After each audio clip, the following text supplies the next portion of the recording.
ఆయన ఎంత దుర్మార్గంగా ప్రభుత్వాన్ని నడుపుతుందంటే గుండెపోటు వస్తే కనీసం వాళ్ళ కుటుంబ సభ్యులకు తెలియజేయకుండా వాళ్ళకు తెలియనీయకుండా ఈ సమాచారాన్ని గోప్యంగా ఉంచాలనుకోవడమే దారుణమైన విషయం. ఇంకా ఘోరం ఏంటంటే అసలు మీరు ఇది చూడండి దయచేసి ఒకసారి బట్టి. ఇవాళ ఆ సోదరుణ్ణి ఆసుపత్రికి తీసుకొచ్చారు. ఇట్లా బేడీలు వేసి ఎవడన్నా గుండెపోటు వచ్చినాడు పారిపోతారండి? గుండెపోటు వచ్చిన వాళ్ళు వెంటనే జైలు నుంచి దుంకి పారిపోతారా? ఇంత అన్యాయమా? జైలు నుంచి గుండెపోటు వచ్చిందని చెప్తే బేడీలు వేసి పట్టుకోమా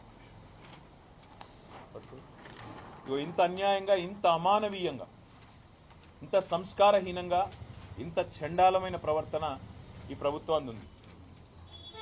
స్ట్రెచర్ మీద తీసుకురావాల్సిన మనిషిని, అంబులెన్స్లో తీసుకురావాల్సిన మనిషిని ఇవాళ ఒక పోలీస్ బండ్లో తీసుకురావడమే కాకుండా ఇంకా నికృష్టంగా ఈ రకమైన ప్రవర్తన ఏదైతే వీళ్ళు చేస్తా ఉన్నారో ఇది క్షమార్హం కానే కాదు.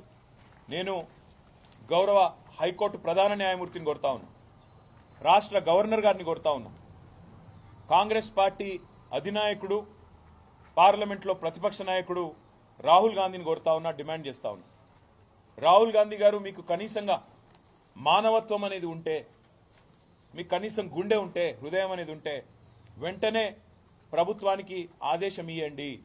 మీ ముఖ్యమంత్రిని మందలించండి. ఆయనేమో జైపూర్లో విందులు వినోదాల్లో అక్కడ హ్యాపీగా ఉన్నాడు, విందులు వినోదాలు చేసుకుంటూ జల్సాలు చేస్తున్నాడు మీ ముఖ్యమంత్రి.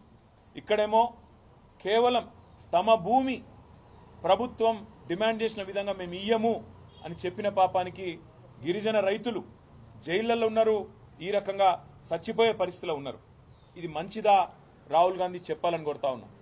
నీకు నిజంగానే హృదయం ఉంటే వెంటనే నీ ముఖ్యమంత్రికి ఫోన్ చేయి, చెప్పు, ముందు కేసులు వాపసు తీసుకో, వాళ్ళని వెంటనే జైల్లోకి వెళ్ళి ఇడిచిపెట్టు, వాళ్ళ ఇంటికి పోని, వాళ్ళ కుటుంబ సభ్యులను, వాళ్ళ ఆరోగ్య పరిస్థితి ఎట్లాగో మీ ప్రభుత్వం పట్టించుకోదు, అవసరమైతే మేం చూసుకుంటాం, ప్రైవేట్ ఆసుపత్రుల్లో పెట్టి వాళ్ళకి మంచి వైద్యం చేపించి వాళ్ళ ప్రాణాలు కాపాడుకునే ప్రయత్నం చేస్తాం.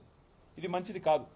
ఇంత అహంకారం, ఇంత తెంపరితనం, మేమేందో రాజులము రారాజులము, మా మాట నేను నడవాలే, ఇది మా కొడంగల్ సామ్రాజ్యంలో తిరుపతి రెడ్డి రేవంత్ రెడ్డి సామ్రాజ్యంలో ఇంకోవాళ్ళు రావద్దు అన్నట్టుగా ఈ రకంగా వ్యవహరించడం మంచిది కాదు. లగచర్లలో మీరు నిజంగానే తప్పు చేయకపోతే ఫార్మా విలేజ్ అని చెప్పి ఎందుకు వాపసు పోయింది? మళ్ళీ అలా ఇండస్ట్రియల్ కారిడార్ అని ఎందుకు వస్తున్నారు కొత్తగా? అదేవిధంగా నేను ఇంకొకటి మా మీడియా మిత్రులను కూడా అడుగుతా ఉన్నా. రాజ్యాంగంలోని ఆర్టికల్ 14, 19, 21 ఈ 3 ఆర్టికల్స్ ప్రకారం, రాజ్యాంగం ప్రకారం, భారత రాజ్యాంగం ప్రకారం ఒక అస్వస్థతగా ఇబ్బందుల్లో ఉన్న వ్యక్తికి బేడీలు వేయడం అంటే వారి హక్కులను హరించడమే. బిఎన్ఎస్ఎస్ అనే కొత్త చట్టం వచ్చింది.